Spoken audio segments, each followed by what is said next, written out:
This is a pelican. This amazing bird is a part of a long line of large water birds, the Pelicandae family. They have a very large bill with a rather large pouch with which they use to gather food.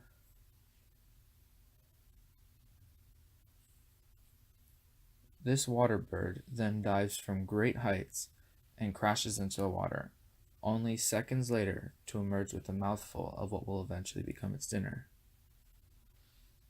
To feed their young, this food is regurgitated and fed back. This pouch can also be used to cool their internal body temperature by flapping it, almost like a panting dog. The average captive pelican will eat between 1/2 and 2 pounds of food per day, which is nothing compared to the 4 pounds a wild pelican will eat. The brown pelican, most popular in Florida, is the smallest of pelicans. At about 50 inches tall, a nearly 7-foot wingspan, weighing in at about 8 pounds. Pelicans may live up to 20 years, constructing their nests in mangrove trees out of twigs and grass. Here, they can mate any time of the year, usually producing between 2 and 4 eggs. Pelicans are said to have existed for over 30 million years, and populations have been going up and down since. But they've ran into an epidemic that they can't control. People and fish cutters are feeding the birds scraps of whatever they have. Yes, you may feel good about feeding them, but that's only the start of its problems. After repeatedly being fed, it becomes dependent on humans for food and soon forgets how to hunt on its own. This causes birds to become aggressive and adamant on begging and stealing food from others. A pelican's main diet is fish, so it's not the fish that's causing the problem. Their bodies are designed to swallow the fish whole and not be broken down in any way. By cutting off the meat, the sharp bones of the fish become exposed and are prone to becoming enlarged in the pelican's throat. This wound may become infected or cause too much blood loss, which may be fatal.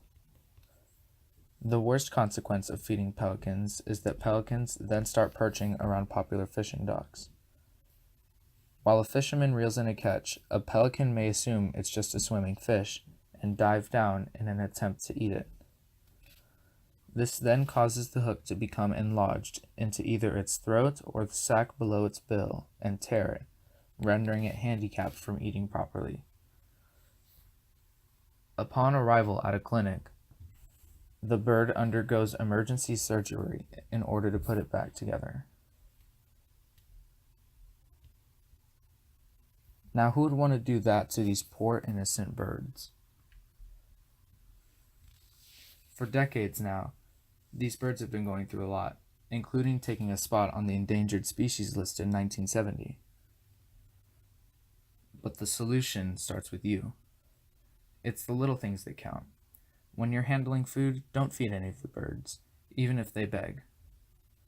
When you're cutting up a fresh catch, discard any scraps in a proper garbage can with a lid. While you're fishing, be aware and don't cast your line into a heavily bird-populated area. If you or someone around you hooks a bird, don't cut the line, as the hook will cause further damage and pose an entanglement hazard. And best of all, spread the word. You can find many great resources on injured pelicans and what to do if one is in distress on the Seabird Sanctuary website at www.seasideseabirdsanctuary.org.